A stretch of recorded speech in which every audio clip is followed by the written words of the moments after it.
వేదికను అలంకరించిన పెద్దలు, భారతీయ జనతా పార్టీ సీనియర్ నాయకులు, రాష్ట్ర, జిల్లా మరియు పట్టణ నాయకులందరికీ నా నమస్కారాలు. ముఖ్యంగా ఆత్మనిర్భర్ భారత్, మన భారత ప్రధాని మాన్య శ్రీ గౌరవనీయులైన నరేంద్ర మోడీ గారు ప్రధానమంత్రి అయిన తర్వాత ఈ దేశం కోసం, ఈ దేశ రక్షణ కోసం, ఈ దేశంలో జరుగుతున్న అవినీతిని పెకిలించేసి నిజాయితీగా జీవించేదానికోసంగా, మన సంస్కృతిని కాపాడేదానికోసంగా, మన సాంప్రదాయాలు నిలబెట్టేదానికోసంగా, మన సనాతన ధర్మాన్ని రీకన్స్ట్రక్షన్ చేసే సందర్భంగా మేక్ ఇన్ ఇండియా అని మనం తీసుకురావడం.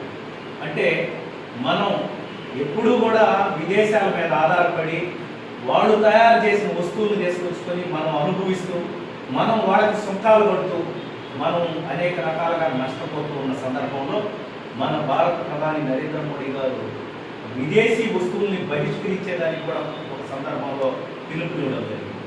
ఎందుకంటే మన ఆర్థిక సంపద మొత్తం కూడా ప్రపంచ దేశాల్లో ఉన్న కొన్ని అగ్ర రాజ్యాలు, అగ్ర దేశాలు మనల్ని ఆ విధంగా కూడా నష్టపరుస్తున్నాయి. కాబట్టి ఈ మేక్ ఇన్ ఇండియా, ఈ దేశంలోనే తయారు చేయాలి వస్తువులు, మనం కూడా విదేశాలకు ఎగుమతి చేయాలి, మనం ఎగుమతి చేసి అక్కడి నుంచి దిగుమతి వస్తువుల్ని తగ్గించాలి, మన ఆర్థిక పరిస్థితిని మెరుగుపరుచుకోవాలి అనే ఉద్దేశంతో ఈ యొక్క కార్యక్రమాన్ని తీసుకొచ్చింది జరిగింది. కాబట్టి ఈ సందర్భంగా మనకి ప్రతి ఇంటింటా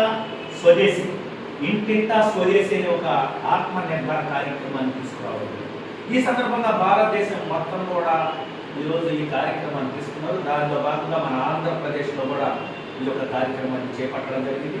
దానిలో నెల్లూరు జిల్లాలో మనం కూడా, కావలి పట్టణంలో కూడా మనం అందరం కూడా ఈ విషయాన్ని ప్రజల్లోకి తీసుకెళ్ళి స్వదేశీ వస్తువుల్ని వాడే విధంగా, విదేశీ వస్తువుల్ని తగ్గించే విధంగా, మనకి ఇక్కడ ఎవరైతే తయారు చేస్తున్నారో వస్తువుల్ని వాటిని ఇక్కడే లోకల్ అనే ఒక కార్యక్రమం ద్వారా మనం ప్రజల్లోకి తీసుకెళ్ళి ఇంటింటా మనం ఈ విషయాన్ని తెలియజేసి ప్రజల్లో చైతన్యం తీసుకొచ్చి మన సంపద మనమే కాపాడుకుంటూ మనం కూడా తక్కువ రేటుకి వస్తువులు వాడుకునేదానికిగా ఈ మధ్యకాలంలో జిఎస్టీ పేరుతోటి జిఎస్టీ పరంగా అనేక రకాలైన నిత్యావసర వస్తువుల్ని రేట్లు తగ్గించడం జరిగింది.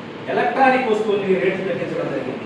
అలాగనే అనేక ఇక్కడ తయారైన 100 వస్త్రాలు కానీ మనం అన్నీ కూడా ఈ దేశంలో మనం స్వచ్ఛందంగా అందరికి ప్రజల్లో తీసుకెళ్లాలనే ఉద్దేశంతో ఈ ఆత్మనిర్భర్ భారత్ కార్యక్రమాన్ని చేపట్టడం జరిగింది. ఈ కార్యక్రమానికి మనం అందరం కాబట్టి మనం అందరం కూడా మన భారతీయ జనతా